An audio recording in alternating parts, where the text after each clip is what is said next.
that decided she was the queen of the land. Unfortunately for her, she didn't realize the man she picked a fight with was not only her neighbor but also a federal judge with the kind of authority and connections that could shake her world to the ground. Had purchased a property with a bit of farmland on the outskirts of a suburban development. It was a piece of land I valued deeply, not just for its rustic charm, but because it had belonged to my late grandfather. On this land stood a barn, nothing fancy but filled with memories. It wasn't painted bright red or decorated like something from a magazine.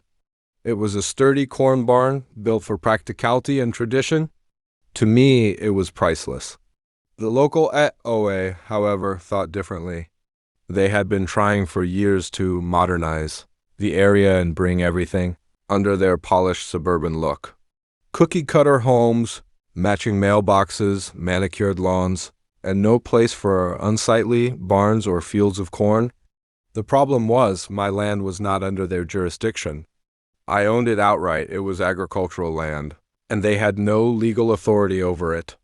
But this didn't stop the HOA president, a woman everyone referred to as Karen, from trying to flex her control. Karen was the type of person who treated every minor inconvenience like a crime. If a child's ball rolled into her yard, she would march out, hands on her hips, and scold the parents. If a dog barked for longer than 5 minutes, she called animal control. And when it came to my barn, she became obsessed.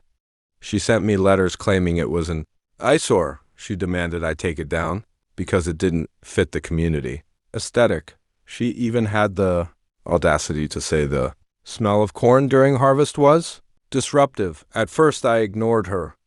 I had more important things to worry about, like my caseload at the federal courthouse. My position wasn't something I flaunted around the neighborhood. I preferred to keep my work life separate from home. But Karen kept pushing.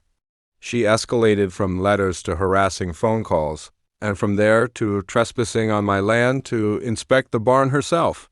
Each time I documented her actions, quietly building a record, but I didn't confront her. Then came the night that changed everything on evening. After a long day at court, I returned home to find the air thick with smoke.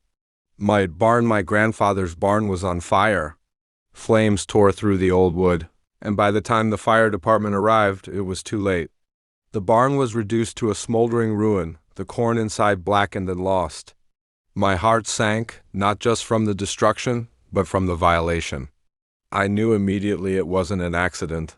The fire chief confirmed my suspicion when he said accelerants had been used. This was arson. And though I had my suspicions about who was responsible, I didn't say a word.